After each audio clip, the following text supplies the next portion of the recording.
विश्वानि देव सवितर दुरितानि परासुव यद भद्रम तन्ना आसुव।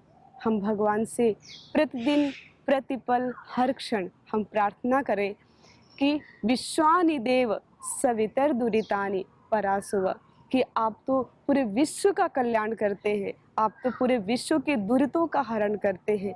हमारे भी अंदर जितने भी दुर्गुण हैं, दुर्व्यसन हैं, उनको दूर करके, और यद भद्रम तन्न आसुवा, जो हमारे लिए कल्याणकारी है, जो हमारे लिए शुभ है, जो हमें अच्छे मार्ग पर चलाए, जो हमारे लिए कल्याणकारी हो, जो हमें बहुत ऊंचे मार्ग पर ले जाए, वो हमारे अंदर प्रवेश कराए। तो जब हम भगवान से प्रार्थना करेंगे तो वो तो करुणामय है, वो तो बहुत दयालु है। जैसे हमारे माता पिता हमारी छोटी सी मांग को हम जब जिद करके मांगते हैं तो हमारी पूरी कर देते हैं, तो वो तो परम पिता है, वो सबका पिता सबका माता है। हम उससे जैसी प्रार्थना करेंगे, हम उससे जैसी याचना करेंगे, वो हमारी मांग वैसी ही पूरी कर देगा। तो भगवान से हम प्रार्थना करके और अपने अंदर की बुराइयों को हम दूर करें, हम अपने अंदर के दुर्व्यसनों को, दुर्गुणों को दूर करके और अच्छाइयों को, सद्विचारों को धारण करें और अपने जीवन को स्वस्थ बनाएं, अच्छा बनाएं, महान बनाएं, श्रेष्ठ बनाएं। हमारा जीवन हमारे विचारों पर निर्भर करता है। हम जैसे विचार रखेंगे हमारा जीवन भी वैसा ही बन जाएगा। यथा जैसे सोचेंगे हम वैसे ही बन जाएंगे, जैसे हम विचार करेंगे वैसे ही हमारा जीवन हो जाएगा। तो हम अपने विचारों को श्रेष्ठ रखें। सबसे पहला काम यही हमें हमेशा करना है। हम प्रातःकाल जब उठते हैं तो प्रातःकाल से लेकर के हम भगवान का स्मरण करें, हम गुरुओं का स्मरण करें, अपने महापुरुषों का स्मरण करें, अपने श्रेष्ठ गुणों का स्मरण करें, और जो हम बनना चाहते हैं और जो हम अपने आप को बनाना चाहते हैं, हम उन विचारों का स्मरण करें, उन बातों को हम सोचें। और जब हम ऐसी बातों को जब सोचने लग जाएंगे, वैसे ही हमारा जीवन बनने लग जाएगा। हम फ़ोन को ना देखें, हम फ़ोन का स्मरण ना करें, क्योंकि वो हम अगर हम फ़ोन को देखते हैं, हम सुबह उठते ही अगर फ़ोन चेक करने लग जाते हैं, उसका व्हाट्सअप, हम उसका ईमेल इत्यादि जब हम चेक करने लग जाते हैं, तो फिर हम उसी में उलझ जाते हैं। और फिर हमें क्या करना है, हमें कैसे करना है, हमें क्या बनना है, हमारा लक्ष्य क्या होना चाहिए, वो हम भूल जाते हैं और हमारा जीवन ऐसे ही एक सामान्य सा रह जाता है। एक सामान्य इंसान सामान्य पशु जैसा हो जाता है। हम सामान्य से असामान्य बन सकते हैं केवल और केवल अपने विचारों से। तो हम सुबह उठते ही भगवान का स्मरण करें, अच्छे गुणों का स्मरण करें, फ़ोन का स्मरण नहीं। अगर आप कहेंगे कि फ़ोन में कभी कोई ज़रूरी बात भी हो सकती है, कोई हम व्यवस्था में हैं, हम ड्यूटी में हैं, हम नौकरी में हैं, हम बहुत बड़ी-बड़ी व्यवस्थाओं में हैं, तो कोई कार्य हो सकता है ज़रूरी, कोई ज़रूरी कार्य होगा भी तो कोई कॉल कर देगा, रात में भी आपको कॉल कर देगा अगर ज़रूरी काम होगा, चाहे 12 बजे रात ही क्यों ना हो। तो ज़रूरी कार्य होने पर आपको कॉल कर लेगा, वो आपसे बात कर लेगा, वो आप उसकी समस्या का समाधान कर देंगे। सुबह उठते ही कम से कम आधा 1 घंटे अपने आप को चार्ज करो, अपने आप को भरो, अपने आप को देखो, अपने विचारों को देखो और जो आज कर रहे हो, अब आज से कल कैसे बेहतर हो हमारा, चाहे हमारे स्वास्थ्य की दृष्टि से हो, चाहे हमारी भौतिक उन्नति की दृष्टि से हो, चाहे हमारी निःश्रेयस हो, चाहे अभ्युदय हो, चाहे आत्मिक उन्नति हो, चाहे हमारी शारीरिक उन्नति हो, हमारी हर तरह से हमारी उन्नति आज से कल बेहतर होनी चाहिए। और ये सब कुछ ईश्वर को स्मरण करते हैं। गीता में स्पष्ट रूप से कहा गया है कि कर्म करो। अर्जुन को भगवान श्री कृष्ण कहते हैं कि अर्जुन तो केवल कर्म कर, तू कर्म पे ध्यान दे, तेरा जो कर्म है, तेरा जो क्षत्रिय धर्म है उसको पूरा कर, और उसके बाद जो कुछ भी होगा उसमें ध्यान मत दे। अपने कर्म का ध्यान करेगा, अपने कर्म को पूरा करेगा, तो तेरे को अगर जीतेगा तो श्रेय मिलेगा, प्रेम मिलेगा। अगर हारेगा तो भी आपको स्वर्ग मिलेगा। आपको ये अपने लेकिन कर्मों से, अपने पुरुषार्थ से, अपने धर्म से अडिग नहीं होना। कर्म करो और फल की इच्छा मत करो। मतलब जब हमारा कर्म श्रेष्ठ होगा तो फल तो उसकी छाया है, जैसे परछाई है। हम जैसे सूर्य का दर्शन करते हैं तो सूर्य से हमारी परछाई जैसे पड़ती है, तो सूर्य का दर्शन करने मात्र से परछाई तो बनेगी ही। वैसे ही कर्म करने मात्र से फल तो मिलेगा ही, उसको ध्यान रखने की आवश्यकता ही नहीं है। कर्म करना है, कर्म केवल अपने धर्म का निर्वहन करना है। तो हम अपने जीवन को, हम अपने मन को, हम अपने तन को, सभी को श्रेष्ठ बनाएं। उसके लिए हम प्रतिदिन सोचते रहें, विचार करते रहें और आज से कल कैसे बेहतर हो ऐसे इसका निर्माण करते रहें। तो जब हम सोते हैं तो हमें थोड़ी बातों का ध्यान रखें कि जब हम सोएं तो बाईं करवट लेकर के सोएं और हमारा जो सिर है वो पूर्व की दिशा की तरफ हो या कि फिर दक्षिण दिशा की तरफ हो। तो हमारा सिर दक्षिण दिशा या पूर्व दिशा मतलब जहाँ से सूर्य उगता है वो पूर्व दिशा कहलाता है, और दक्षिण दिशा, तो दोनों तरफ हम अपना सिर करके सो सकते हैं। और जब सोएं तो बाईं करवट लेकर के सोएं, जिससे हमारे भोजन का पाचन बहुत अच्छा होता है। और सहज होकर के सोएं, ईश्वर का भजन करते हुए, ईश्वर को स्मरण करते हुए, और मुझे कल और आज से कल बहुत अच्छा बेहतर बनना है और परमपिता परमात्मा के चरणों में अपने जीवन को अर्पित करते हुए बस उनसी के दिखाए हुए मार्ग पर आगे बढ़ना है। ऐसे भाव के साथ सहज रूप से हम अपनी निद्रा को लें, सोएं। और फिर जब आप उठें, जब प्रातः काल जब आप उठते हैं तो आप ध्यान रखें कि दाईं करवट लेकर के उठें, राइट साइड से उठें और राइट साइड से आराम से उठें। कुछ लोग क्या करते हैं, बहुत झटके से उठ जाते हैं, बहुत घबरा करके उठते हैं। कभी कितना देर हो गई, क्या है, कैसे है, कहाँ जाना है, कहीं ये जाना करना है, यो करना है, मतलब ऐसे एकदम बौखलाए हुए से होते हैं। और फिर उनके कमर में भी झटका आ जाता है, पूरे मतलब शरीर बहुत अस्त व्यस्त हो जाता है, हाथ पैरों में भी सूजन दर्द सा होने लग जाता है। अब कमर के दर्द से पूरा शरीर बेहाल सा हो जाता है। तो छोटी सी गलती, अगर झटके से उठेंगे और बहुत बौखलाए होकर के उठेंगे और सुबह का ही समय आप वैसे ही, आपका पूरा दिन फिर वैसे ही जाएगा। फिर आपका दिन सुबह से लेकर शाम कब कैसे हो गया आपको फिर पता ही नहीं चलेगा। तो सुबह की शुरुआत बहुत अच्छी करनी है। और उठने के बाद, क्योंकि हमारे शरीर में लगभग 5 लीटर खून होता है, लगभग, तो जब हमारे शरीर में 5 लीटर खून होता है, लेकिन उस समय जब सुबह के समय में हमारे हार्ट में, ब्रेन में खून का, ब्लड का सर्कुलेशन उतना अच्छा नहीं होता, तो हमें अपनी बॉडी को हिला लेना चाहिए। थोड़ा सा हम हिला लें बॉडी को, थोड़ा सा हाथ पैरों को हिला लें, जिससे कि हमारे बॉडी का सर्कुलेशन, ब्लड का सर्कुलेशन बहुत अच्छा हो जाए। और उसके बाद फिर हम बिस्तर से उठें। देखते हैं आप, जब जब हमारे ब्लड का सर्कुलेशन अच्छा नहीं होता तो हार्ट अटैक आने की ज़्यादा संभावना सुबह के समय होती है, प्रातःकाल ज़्यादा होती है। क्योंकि जब हम सोए हुए होते हैं तो हमारा ब्लड का सर्कुलेशन प्रॉपर नहीं हो पाता और वो इकट्ठा हो जाता है, तो हमारे ब्रेन में और हार्ट में ब्लड का सर्कुलेशन कम होता है, जिससे कि हमें हार्ट अटैक भी अधिकतर हो सकता है, आ जाता है। तो इससे बचने के लिए हम थोड़ा सा अपनी बॉडी को, अपने मन को रिलैक्स करके तो फिर उठें।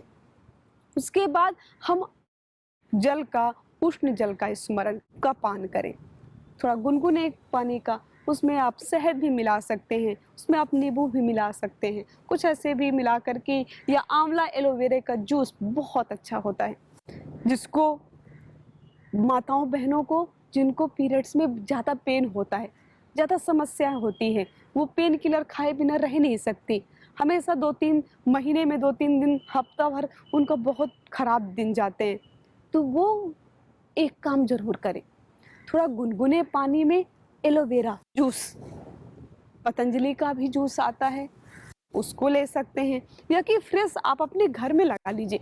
एलोवेरा ऐसा पौधा है जो आप एक डंडी लगा लें, थोड़ा छोटा सा पौधा लगा लें किसी एक गमले में, और वो कुछ दिनों बाद उसकी इतनी शाखाएं होती हैं, इतना उसके पौधे हो जाते हैं कि आपके घर में ही बगीचा हो जाएगा, उसका वन लग जाएगा। तो बहुत सहल सरल सा है। उसकी पत्तियों को काट करके और उसको आप पी सकते हैं, उसके जूस को निकाल करके आप ऐसे ही खा भी सकते हैं। वो बहुत अच्छा सा होता है। इस प्रारंभ में तो आपको थोड़ा सा अटपटा सा लगेगा, अगर आपने कभी प्रयोग नहीं किया उसको तो थोड़ा लिलबिला सा लगेगा, लेकिन उसको घृत कुमारी कहा गया है। घी का काम करता है, घृत का काम करता है वो। तो अगर आप उसको पिएंगे ना तो आपको पीरियड्स में पेन नहीं होगा, तो आप उसको पिए। अगर पीरियड के समय पेन भी होता है तो आप थोड़ा सा गरम जल गाय का घी मिला कर करके पी लें, उससे भी आपको बहुत आराम मिलेगा। तो ये छोटी छोटी सी बातें हैं जो हमें ध्यान रखनी चाहिए। हम अपने शरीर को स्वस्थ बना सकते हैं, शरीर को बहुत अच्छा बना सकते हैं, और शरीर को बेहतरीन बनाने के लिए, स्वस्थ बनाने के लिए हम छोटे छोटे से उपाय करते रहते हैं। और छोटी छोटी बातों को और भी ध्यान रखें हम, जैसे हमारी जीभ है ना, जीभ, तो जीभ को आप देख करके आपके अंदर कैसी बीमारियां हैं, कौन सी बीमारियां हैं, आप इसका पता लगा सकते हैं। जैसे कि आप अपनी जीभ को शीशे में देखना, अगर आपकी जीभ मोटी सी है और ज़्यादा मोटी और गंदी गंदी सी लग रही है, तो आपको समझना कि आपको लीवर में किसी प्रकार की कोई प्रॉब्लम हो रही है। अगर आपकी जीभ मोटी या गंदी सी है, एक जीभ मात्र से आप पूरे शरीर को देख सकते हैं कि आपके शरीर के अंदर क्या बीमारियां हैं। तो अगर आपकी जीभ मोटी सी लग रही है तो आप देखना आपकी लीवर में कोई प्रॉब्लम होने वाली है, या कि है तो आप लीवर से संबंधित जांच करवाएं, या कि फिर आप जांच ना भी करवाएं तो आप पतंजलि की लीवामृत आप लेकर के उसको खा लें, प्राणायाम करें, मंडूक आसन करें, और भी ऐसे आसन बहुत सारे आप कुछ अपने लिए निश्चित कर लें। तो कुछ आसन करें आप, वो आपकी समस्या दूर हो जाएगी। कुछ दिनों बाद आप देखना दोबारा, 10 दिन 15 दिन बाद आप दोबारा अपनी जीभ को देखना, वो बिल्कुल साफ हो जाएगी। आपकी जीभ बिल्कुल साफ होनी चाहिए। अगर आपके शरीर में किसी प्रकार की कोई प्रॉब्लम नहीं है तो आपको तो कभी जीभ गंदी होगी नहीं आपकी। अगर आपकी जीभ गंदी लग रही है इसका मतलब आपके शरीर के अंदर कुछ न कुछ बीमारियां हो रही हैं। तो ज़रूर अपनी जीभ को निकाल करके आज ज़रूर देखना, उसको महसूस करना, देखना। अगर आपकी जीभ में ऐसी नीली नीली सी धारियां बन रही हैं, साइड साइड सी ऐसी नीली नीली सी धारियां बन रही हैं, तो आपको समझना कि आपकी किडनी में प्रॉब्लम हो रही है। ये किडनी में स्टोन है, ये स्टोन होने वाला है, या कि लीवर में स्टोन है, ये स्टोन होने वाला है। बहुत छोटी मात्रा में, बहुत मामूली मात्रा में बनने वाला है, वो बन गया है। तो वो नीली नीली धारियाँ इसका मतलब आपको सजग कर रहा है कि सावधान हो जाइए। और किडनी के लिए आप रिनोग्रिट, या किडनी के लिए अपने आसन, या अच्छे से जूस, या अच्छे से पानी पिएं, व्यायाम करें, आसन करें, तो इन सब चीज़ों को अपनाना शुरू कर दें। तीसरी बात जीभ से संबंधित, आपके जीभ में अगर आप उल्टा करके लें, अपनी जीभ को उल्टा करके और उसको देखें, अगर जीभ में छोटे छोटे कट लगे हुए हैं, हल्के हल्के से कट लगे हुए होते हैं, तो अगर आपकी जीभ में सामने कट लगा हुआ है तो समझना कि आपके ऊपर वाले हिस्से में, बॉडी के ऊपर वाले, चेस्ट से ऊपर वाले हिस्से में आपके कुछ ना कुछ प्रॉब्लम हो रही है, या कि होने वाली है। उसके लक्षण दिखाई देने लग जाएंगे।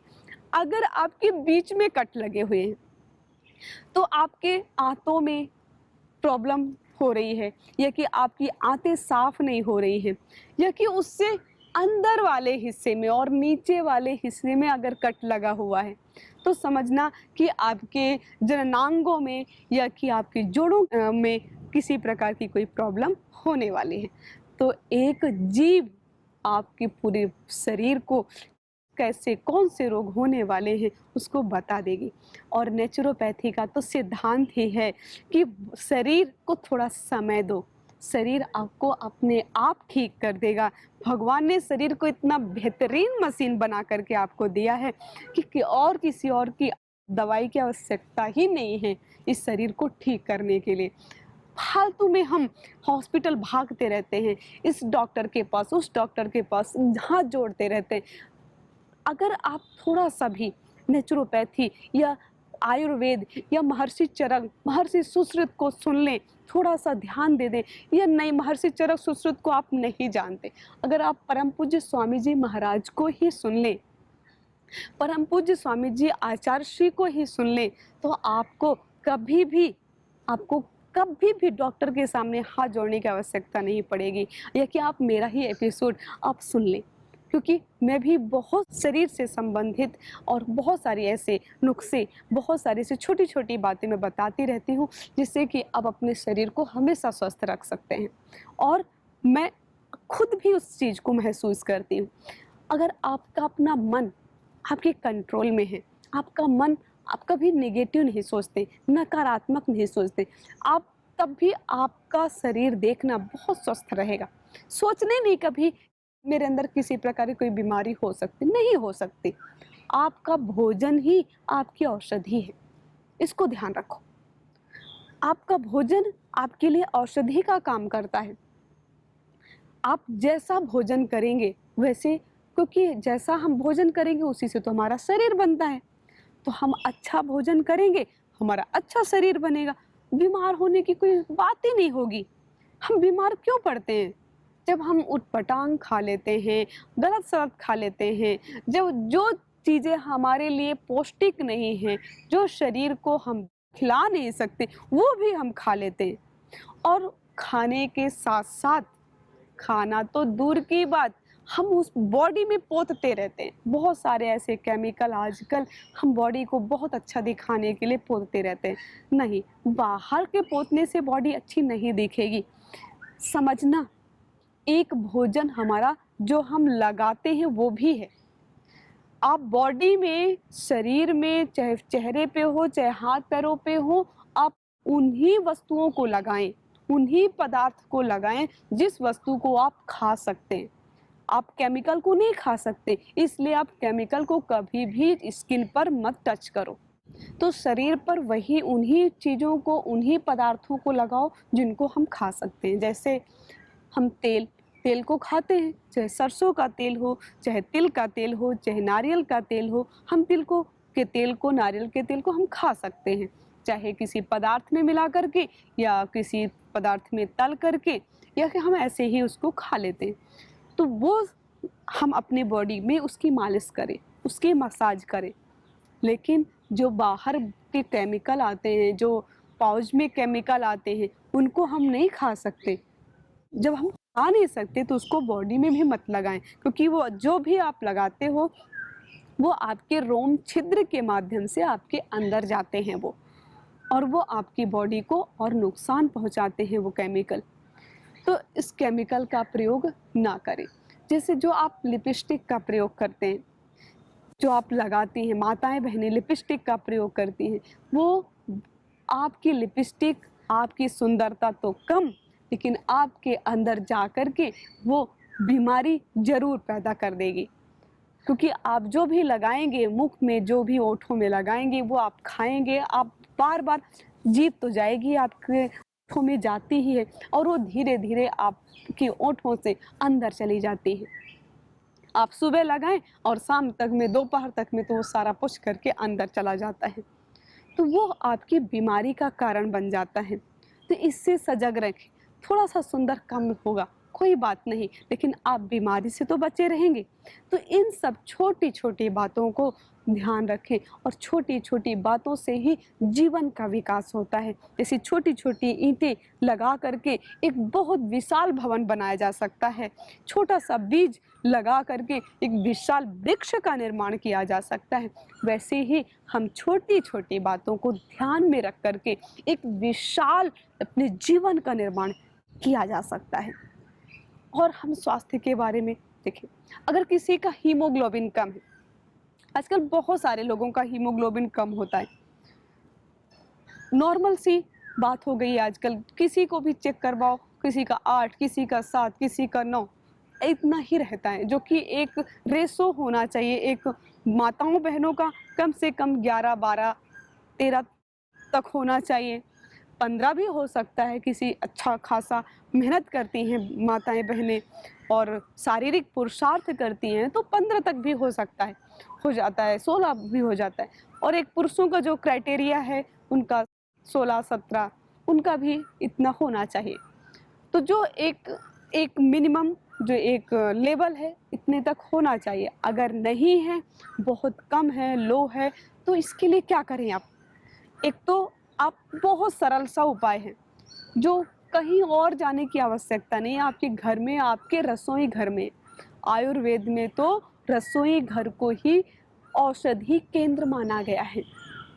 चिकित्सालय, आपका मेडिकल स्टोर, आपका रसोई घर ही है। अगर आप रसोई घर की ही वस्तुओं को औषधि के रूप में प्रयोग करने लग जाएं तो आपको कहीं दूसरे मेडिकल स्टोर, आपके केमिकल स्टोर में नहीं जाना पड़ेगा। वो मेडिकल स्टोर आपका वो केमिकल स्टोर है, आपको केमिकल ही वहाँ से मिलता है, आपको मेडिसिन नहीं मिलती, वो दवाइयाँ नहीं हैं। आपका तो रसोई घर ही आपके लिए दवाई है। तो आपके रसोई घर में आप मिलेगा टमाटर, आप 4 टमाटर ले लें। अगर एक यंग व्यक्ति है तो 4 टमाटर ले सकते हैं, जो जिसका सूप बनाना है। अगर छोटे बच्चा है तो उसको 2 टमाटर या 4 टमाटर ले।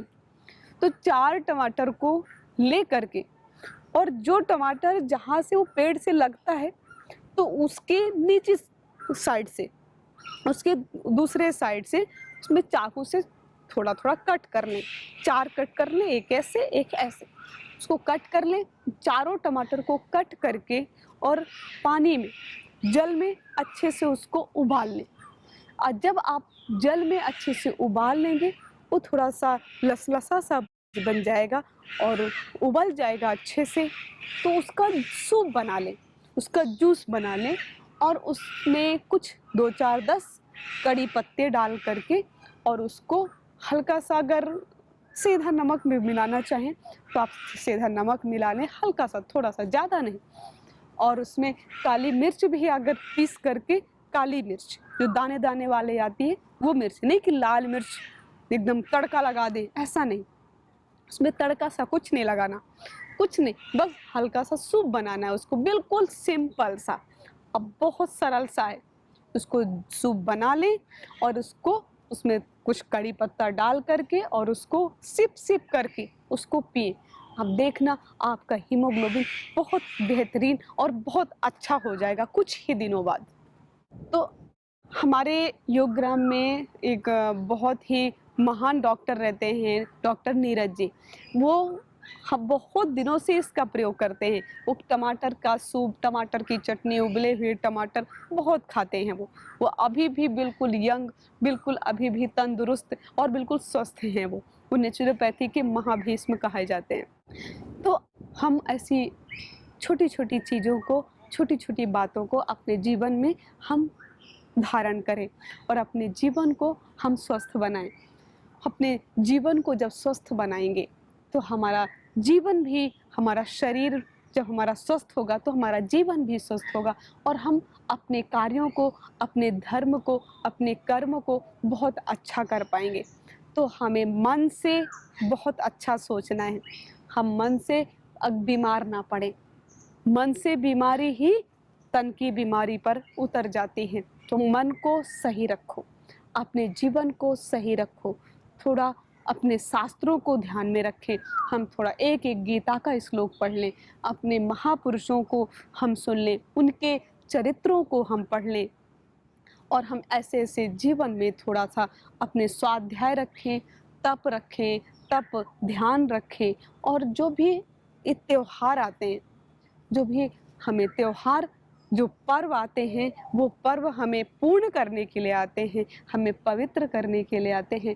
अभी जैसे रामनवमी आती है, दीपावली आती है, होली आती है, जितने भी त्योहार आते हैं, तो उन त्योहारों को बहुत अच्छे से उसको सेलिब्रेट करें, उसको बहुत अच्छे से अपने जीवन में उतारें।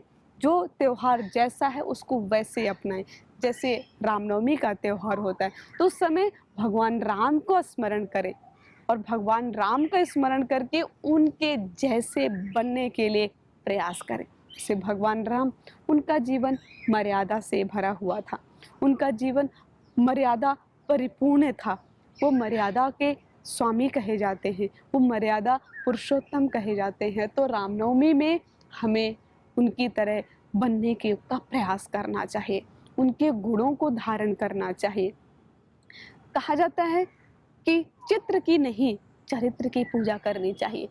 तो हम चित्र की पूजा ना करें, केवल चित्र की ना करें, चित्र के साथ साथ चरित्र की भी पूजा करें। चित्र तो एक केवल माध्यम है, प्रारंभिक हमारा मार्ग है, लेकिन उसके बाद हमें चरित्र पर जाना है और अपने जीवन को बहुत बेहतरीन बनाना है।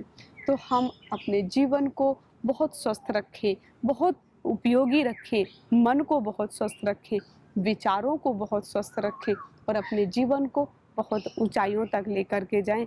इसके लिए हम हमेशा अपने आप पर विश्वास करें। जब हमें खुद पर विश्वास होता है तो हम हर एक कार्य को बहुत अच्छे प्रकार से कर लेते हैं। जब खुद पर विश्वास नहीं होता तो हम छोटे से भी कार्यों को हम नहीं कर पाते। तो हमें खुद पे के ऊपर विश्वास रखना है और खुद पर हमें यकीन करना है, खुद पर विश्वास करके परमात्मा पर विश्वास करना है। क्योंकि अगर जब हमें पता चल जाए कि ईश्वर हमारी सब बातों को सुनता है, तो फिर हमें किसी और से बात बोलने की आवश्यकता नहीं होती। हम और से बातें कब बोलते हैं कि वो भी सुने, वो भी सुने, वो भी सुने। अपने आप को अच्छा दिखाने के लिए हम एक दूसरे से बातें बोलते रहते हैं। लेकिन जब हमें याद आए, जब हमें आत्म ज्ञान हो, हमें ज्ञान हो कि हमारा जो सबसे परम मित्र है, सबसे परम हितैषी मित्र है, सबसे परम माता है, हमारे परम पिता हैं, वो परम पिता परमात्मा हैं, तो हम अपनी बातों को किसी और से ना बोल करके हम उसी से बोलेंगे, क्योंकि वो हमारी बातों को सुनता है। हमारा शरीर स्वस्थ होगा, मस्तिष्क स्वस्थ होगा, हमारा जीवन स्वस्थ होगा और हमारा जीवन बहुत ऊंचाइयों तक जाएगा। हम आनंद में जिएंगे, हम आनंद में रहेंगे और ईश्वर का स्मरण करेंगे, अच्छी अच्छी बातों को ध्यान में रखेंगे और परमपिता परमात्मा का ध्यान करते हुए इस जीवन को आनंद में जिएंगे। इसी शुभकामना के साथ, इसी विचारों के साथ अपने जीवन को आप बहुत बेहतरीन बनाइए, बहुत ऊंचाइयों तक ले जाइए। ओम नमस्ते।